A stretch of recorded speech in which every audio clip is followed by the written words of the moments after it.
Hello, welcome to the Tim Booker channel. I hope you enjoy listening to books. Today, I'll be interpreting a book for you called Mastery: The Keys to Success and Long-Term Fulfillment. It spans 176 pages, and I'll delve into its essence for you. The book revolves around achieving excellence and performing at one's best. Think of a Swiss Army knife, renowned globally for its quality and functionality.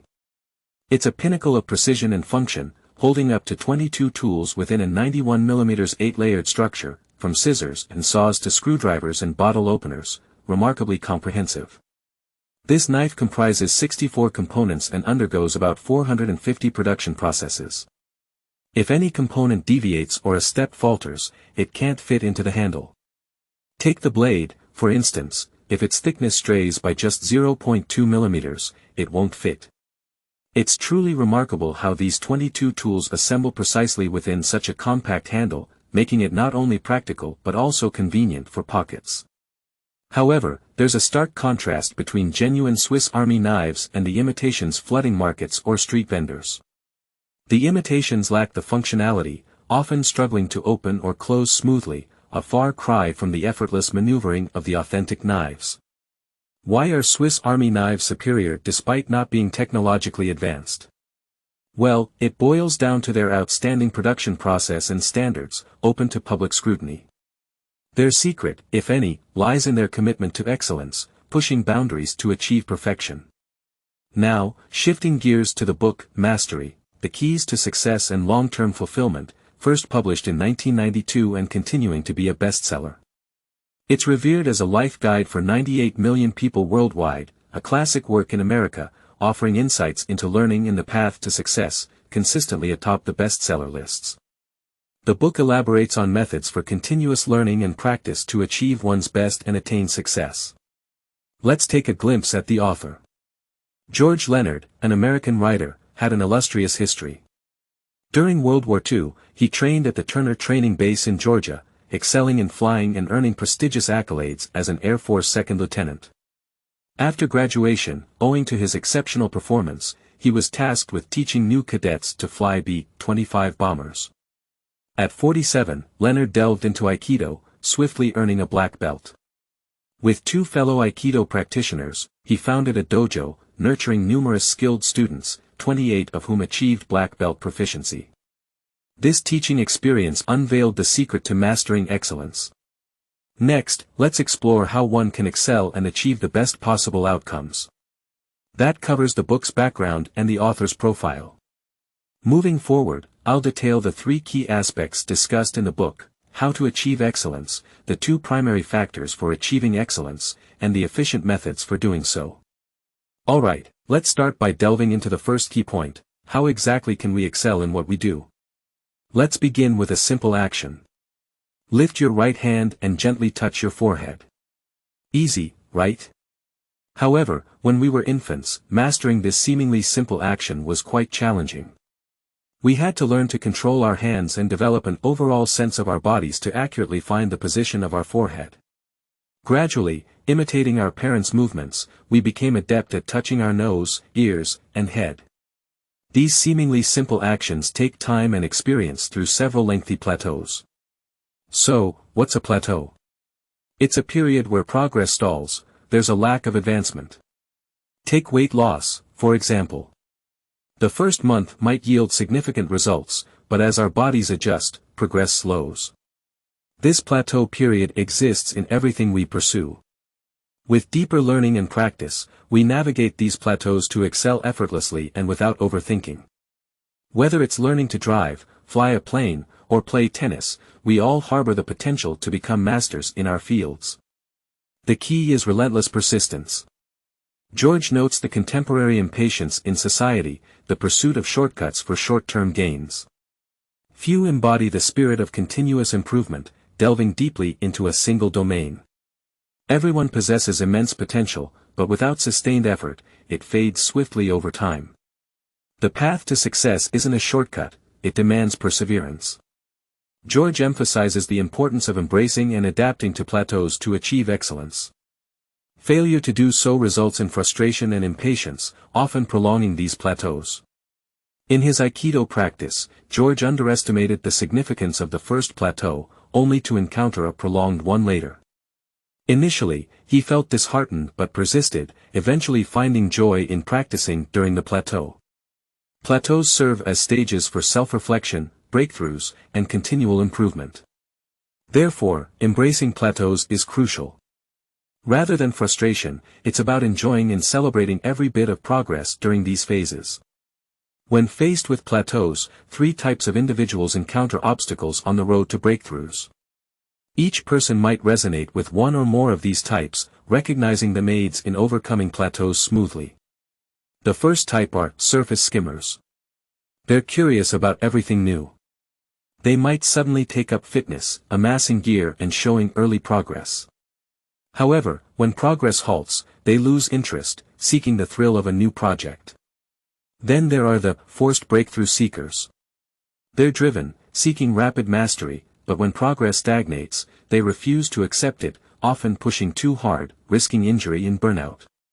Lastly, the content and plateau individuals are complacent, comfortable with stagnation, indifferent to improvement.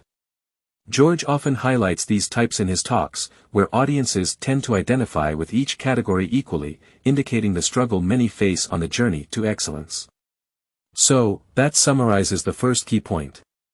To excel and achieve perfection, we must surpass not just one but multiple plateaus, dealing with tendencies like skimming surfaces, pushing too hard, or settling for the status quo, hindrances on the path to mastery. Next, let's talk about the second key point. In this part, the book discusses 5 elements for excelling: effective guidance, continuous practice, maintaining a beginner's mindset, having a clear plan, and surpassing limits. However, we'll focus here on the 2 main factors for excelling. The first factor is effective guidance. Although many paths lead to Rome, having a guide who leads us on a path with fewer detours is essential. The author recounts teaching 300 new trainees at the Turner Training Base in Albany, Georgia, for advanced flight training. Each instructor was responsible for 4 students, with the advanced course spanning 2 months. The author noticed the exceptional talents of 2 students, Stu and Taylor, and mentored them extensively, resulting in their excellent performance. The author vividly recalls seeing Stu and Taylor flying. One piloted the aircraft while the other observed and learned the perfect landings. Sunlight streamed into the cockpit as they soared through the clouds, exuding joy on their journey toward mastery. The second factor is continuous practice, which isn't mere repetition. To excel and achieve perfection, practice shouldn't be seen as monotonous repetition but rather integrated into our being. Each practice session brings different insights, and finding joy in practice fosters a habit of diligence, leading to improvements. George introduces the theory of good horse and bad horse. It categorizes horses into excellent, good, fair, and poor, based on their responsiveness to the rider's cues. An excellent horse anticipates the rider's intentions, while a poor horse requires severe cues to understand. However, the best horse isn't necessarily the excellent one. If you learn too quickly without enduring enough practice, you'll hit a plateau. Conversely, the worst horse often practices repeatedly until it becomes the best, mirroring other aspects of learning. To excel, 2 primary factors are vital: effective guidance to navigate a smoother path and continuous practice. Regardless of talent, without sustained practice, achieving excellence is challenging. Next, let's delve into the third key point: how can we excel and achieve excellence efficiently? Firstly, we must confront the difficulty of change. Change has always been challenging, yet it's essential to progress by altering old habits and thoughts. Naturally, everyone resists change deep within, as our bodies and minds tend to favor stability. When faced with change, unconscious resistance surfaces. However, with determination to excel and improve, 5 experiences can help us overcome the negatives brought by old habits and thoughts.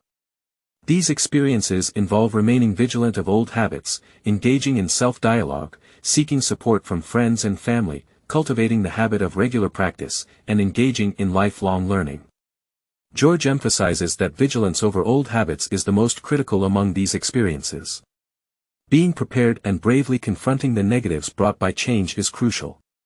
For instance, if we aim to start jogging at 6 a.m. every morning, we need to establish a habit of waking up at that time, staying wary of the old habit of hitting the snooze button. The resistance of old habits is normal, but we must persist. By embracing the discomfort, we gradually sense the change happening, reducing the threat of old habits. Yet, the vigilance against old habits remains necessary, as we learn how to adapt to change. Secondly, we must tap into our potential. Every individual harbors enormous untapped potential. Some people exude boundless energy, seemingly busy all the time, akin to being energized continually. In truth, each person's potential is enough to accomplish far more than they usually do. We might recall moments when we felt our potential surging and causing noticeable differences in ourselves. Human potential remains largely undiscovered until it's activated through practice. Just like running, initially tiring, yet with time, it makes the body lighter, increases energy, and boosts overall efficiency. The more we use our brain, the smarter it becomes. Human capacity thrives with usage rather than accumulation. Our potential is ignited through practical usage, speeding up our journey toward excellence. Lastly, courageously embarking on the pursuit of our desired success is crucial. Without taking action, excellence remains out of reach. Anyone can embark on this journey, but it's not easy. It entails continuous learning, experiencing plateaus, and unleashing potential. This journey offers endless possibilities, ensuring continuous progress and success, allowing us to excel and achieve perfection. Alright, that's about it for today. Let's briefly summarize what we've discussed. Firstly, whenever we engage in any task, we encounter not just one but several plateaus. Achieving excellence and perfection in any pursuit unavoidably involves traversing through these plateaus. During these periods, there are often three types of individuals: those resistant to change, those aggressively seeking breakthroughs, and those content with the status quo. Only by understanding these characteristics and making necessary adjustments can one excel. Next, we highlighted the two primary factors essential for excelling: effective guidance and continuous practice. Effective guidance is crucial irrespective of the task. Solely relying on oneself often leads to inefficiency. Continuous practice ingrains a task into our habits, even becoming a part of ourselves. Finding joy in practice is key. Success isn't merely about innate talent, it's often the persistently practicing individuals who excel. Finally, we discussed three efficient methods to excel. Firstly, dealing with the difficulty of change by altering old habits and thoughts is crucial. Remaining vigilant against old habits is paramount. Secondly, tapping into one's potential. Everyone possesses immense potential, unleashing it through practice is vital. Thirdly, courageously taking action is imperative. Without action, all discussions are futile. Once you've decided to excel at something, hesitation should not hold you back. Dare to implement boldly. That sums up today's content. Congratulations on completing another insightful read. Thank you all for your support and attention. Please subscribe to the Tim Booker channel, like, and share this valuable knowledge with your friends. Let's combine wisdom with practice to achieve our financial goals and create a better future together. Thank you, and goodbye.